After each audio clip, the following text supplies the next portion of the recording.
Global customer loyalty and customer engagement SaaS platform Capillary Technologies has acquired Texas-headquartered Brierley+Partners, a globally recognized leader in loyalty technology, strategy and execution. Now, this is Capillary's fifth acquisition globally and second in the United States, which signifies its growing footprint in the North American market. To talk to us about the future roadmap at Capillary Technologies, joining me now is its CEO, Sameer Garde. Sameer, welcome to Startup Street.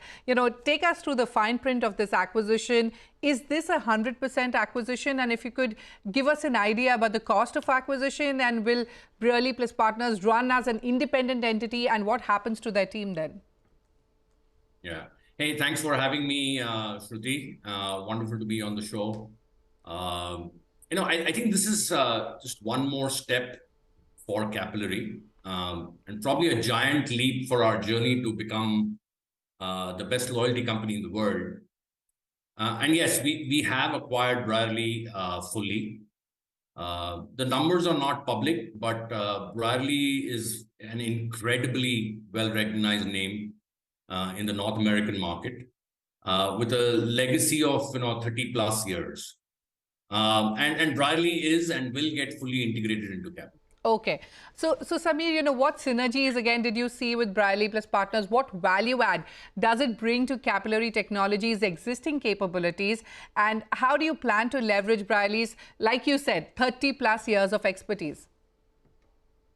Yeah, interestingly, like you have Unilever in India for the FMCG market, Brierley is the same in the US loyalty market, right? It's kind of a treasure trove of talent within, and also the talent that they've exported outside of Brierley is something which is very loyal to Brierley. So you'll find people who are loyalty managers, you'll find people who are consultants, who are very close to have been close to Brierley in the past. It's a brand which has a very high awareness level, very high recall, and huge credibility in the industry. And we are going to retain the brand and say it's powered by Capillary or a part of the Capillary group. It has a plethora of capabilities, and sub-brands. Something called BLQ, which is the Brierley Loyalty Quotient. I mean, I can talk about that for an hour. It's an amazing property that Brierley has developed. Okay.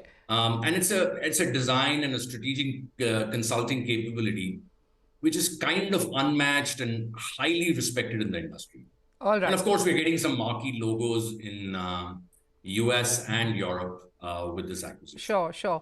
So, Capillary Technologies has grown 3.5 times in the US since the acquisition of Persuade, which was in 2021. And this current acquisition is a significant step. Like you mentioned, it's a step forward in your growth strategy in the North American market. So talk to me about the impact of the global economic headwinds. The large US companies have turned conservative, spenders. How are you geared up for this? And what will be the medium-term impact on SaaS?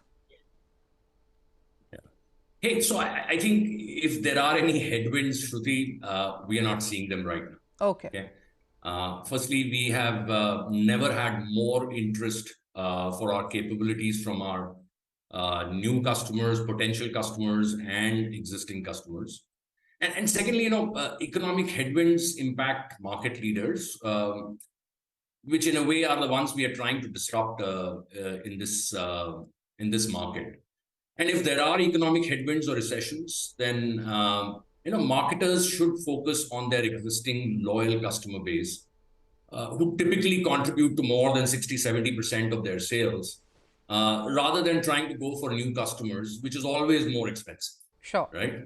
As we speak right now, I think we have probably the best ever growth in the funnel in the last 2 years in the US.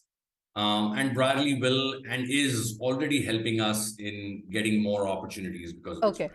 Now, like I mentioned earlier, this is Capillary's fifth acquisition globally and second in the US. Is inorganic growth the way forward, Sameer? More acquisitions planned for the year? And if yes, then what areas will you be looking at?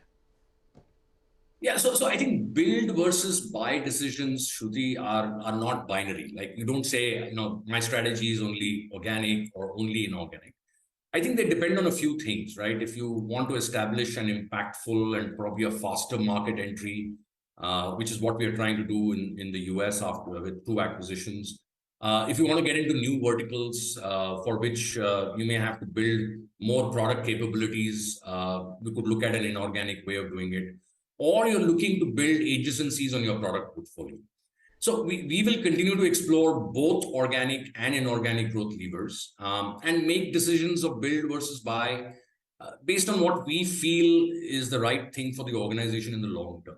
All right. We have and we will continue to integrate like we did with Persuade, like you mentioned. Yeah. Over the last 18 months, a little less than 2 years, we've grown 3.5x organically with Persuade acquisition in the US. Sameer, one final question, and if you could answer that really quickly, your plans for India, how do you plan to penetrate deeper? So India, we will continue to grow. We've signed up some really marquee names in the most recent year. We can't disclose the names, but and I think there is enough headroom to grow in India. There are at least 500 large enterprises in India, and we have only 100 of them right now. So lots of headroom to grow. All right.